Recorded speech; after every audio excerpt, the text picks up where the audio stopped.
나라를 팔아먹은 매국노 이완용. 이완용은 한말 을사오적 중 한 사람으로 나라를 팔아먹은 매국노이다. 이완용은 나라를 팔아넘기는 문서에 서명하고서 기울어가는 조선 왕실을 지키기 위한 결단이었다며 말한 대표적인 친일파이다.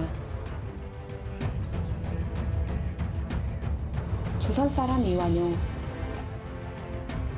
이완용은 1858년 경기도 광주군 낙생면 백현리에서 출생하였다. 가난한 집안에서 자라며 제대로 된 교육을 받지 못했으나 친척이었던 이호준의 양자로 들어가면서 형편이 나아졌다. 이호준은 흥선대원군의 친구이자 사돈으로 조선의 소문난 명문 세도가였다. 이완용은 1882년 25살에 문과에 급제하면서 벼슬 생활을 하게 되었다. 실록에 따르면 고종이 이완용의 문과 급제를 축하까지 해줬다고 한다. 또한 이완용은 세자를 가르치면서 순종과 사제의 인연을 맺었다. 당시 고종이 국제 업무를 담당할 신진 관료를 양성하기 위해 요경공원을 세웠는데 이완용은 이곳에 들어가 새로운 학문을 학습하였다. 이후 이완용은 주차 미국 참사관으로 미국에서 생활을 했다. 미국에서 힘의 논리가 지배하는 국제관계에 눈을 뜨고 근대화된 서구 열강을 이해하면서 친미파 관료로 성장하였다. 1895년 8월 을미사변이 일어날 때 이완용은 미국 공사의 뒤에 숨어 고종을 피신시킬 계획을 세웠다. 다음 해인 1896년 아관파천 때는 고종을 러시아 공사관으로 피신시키는 데 큰 역할을 했다. 아관파천으로 고종의 신임을 받아 외부 대신, 학부 대신, 농상 대신을 역임하였다. 이때까지만 해도 이완용은 내정 간섭을 일삼는 일본에 맞선 충직한 신하였다. 독립신문에는 이완용이 독립협회 결성을 한 핵심 인물로 기록되어 있다.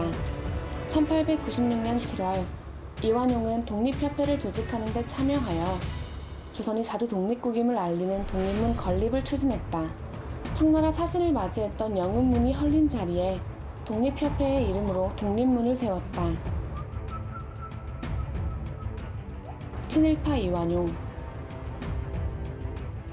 1898년 3월 독립협회가 주관하는 만민공동회에서 러시아의 내정 간섭을 반대하는 대중토론이 있었다. 만민공동회에 대한 대중적 열기가 높아지면서 애국 계몽단체로 출발한 독립협회의 성격도 점점 달라졌다. 처음 의도와는 달리 정부의 잘못된 정책을 비판하는 목소리가 나오기 시작했다. 또한 러시아 공사가 조선의 군사교관을 파견하고자 했으나 이완용은 이를 거부했다. 이때 그는 전라북도 관찰사로 좌천되었다. 관찰사로 부임한 이완용은 직무태만으로 감봉이 됐고 공금 횡령죄로 파직의 위기를 맞기도 했다. 또한 이러한 그의 행보가 알려지면서 독립협회에서 제명까지 되었다. 1904년 일본이 러일전쟁에서 승리하였고 제국주의 세력으로 급부상했다. 이 시기 고종은 이완용을 다시 불러들였다. 이는 미국에서 주차 미국 참사관으로 일했던 이완용의 도움을 받아 미국 공사관으로 피신하기 위해서였다. 그러나 미국은 조선에게 아무런 도움을 주지 못했다.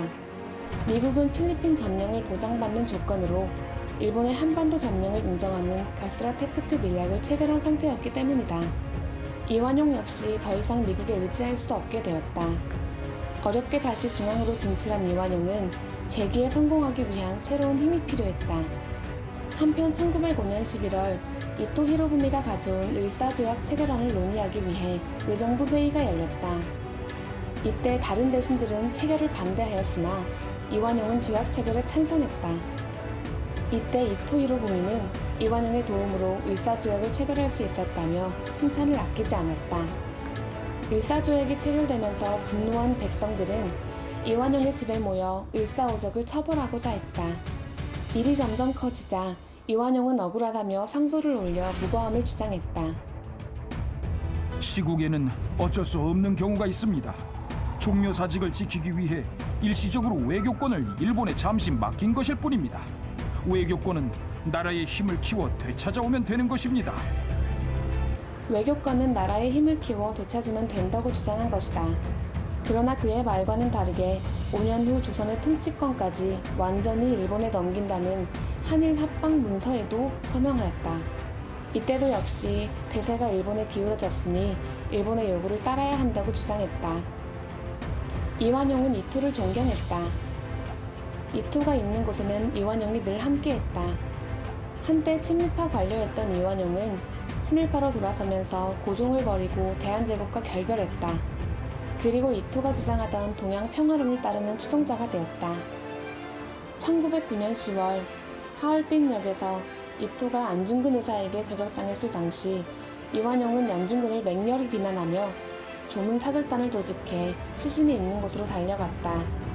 그러나 1919년 1월 21일 고종이 승하하면서 3월 1일 전국에서 독립만세 운동이 일어났을 때에는 독립운동을 진압하는 방법에 대해 일본 데라우치 총독에게 편지를 썼다. 완벽한 친일파의 행보였다. 이 시기의 일제는 이완용을 완전히 믿지 못하고 있었다. 이완용은 일제에게 다시 인정받기 위해 3.1운동 경고문을 작성했던 것이다. 3.1운동은 불순 세력의 선동에 의한 몰지각한 행위라고 저술하였고 치열한 국제경제 속에 조선의 독립은 허망한 것이라고 주장했다. 일제에 맞서는 항일운동이 확산되자 이완용의 친일 매국 행위는 강도가 강해졌다. 이완용은 순종의 거처를 창덕궁에서 덕수궁으로 옮기고 창덕궁을 일제에 향상할 계획을 세우기도 했다. 헌현의 매천야록에 따르면 이완용은 매일 일본군을 찾아가 의병 토벌을 요청했다고 전한다. 이완용은 그 대가로 한일합병 당시 조선 귀족으로서 백작의 지위를 얻었고 3.1 만세운동 진압에 기여한 공로로 후작으로까지 신분이 급상승했다. 조선 총독부가 기록한 조선 공로자 명단을 보면 이완용을 동양의 인걸, 불세출의 인인으로 기록하고 있다. 매국의 대가로 얻은 찬사였다. 이완용의 재산. 이완용은 일제와 매국 조약을 체결할 때마다 권력과 재산이 늘어났다. 한일 합방문서에 서명한 뒤 은사금 15만 원을 받고 차관 정치를 성사시킨 한일 신협약을 체결한 뒤에도 10만 원을 받았다. 1910년대 중반 경성부의 통계에 따르면 당시 이완용의 재산은 약 300만 원으로 엄청난 재산을 보유하고 있었음을 알 수 있다. 1926년 2월 16일 이완용은 죽어서도 일제의 호의를 받았는데 그의 장례식은 고종의 국장에 버금갈 정도로 화려하게 치러졌다. 광복 후 73년이 지난 지금도 이완용의 재산이 얼마나 되는지 정확히 파악하지 못하고 있다. 이완용은 우리나라 대표적인 매국노로 배신과 신임의 상징이다. 매국노에 대해 잘 모르는 사람들도 이완용의 이름은 알고 있다. 그는 조선을 일본에 넘겨주고 끝까지 변명하며 무책임한 행동을 보였다. 그의 후손들 또한 이완용의 재산을 돌려달라는 소송을 제기하는 등 뻔뻔함을 보여주고 있다. 2005년 12월 29일 친일 반민족 행위자 재산의 국가기속에 관한 특별법이 공포되면서 친일 반민족 행위자 재산조사위원회가 만들어졌다. 친일재산조사위는 2006년에서 2010년까지 활동하면서 친일파 168명의 부동산 2,457필지를 환수했다. 그러나 이완용의 재산은 대부분 회수할 수 없었다. 그 이유는 이완용이 갖고 있던 땅 대부분을 해방 전에 팔아서 현금화하였기 때문이다. 친일재산조사위가 해산된 후 정부가 주도로 하는 친일재산조사기관은 없었다. 그렇기 때문에 현재 친일파 재산 환수 움직임은 이루어지지 않고 있다. 일제강점기 피해에 대한 조치가 제대로 이루어지지 않고 있는 지금 끊임없이 제기되는 친일청산법이 국회에서 통과되지 못하는 이유에 대해서도 생각해볼 필요가 있다.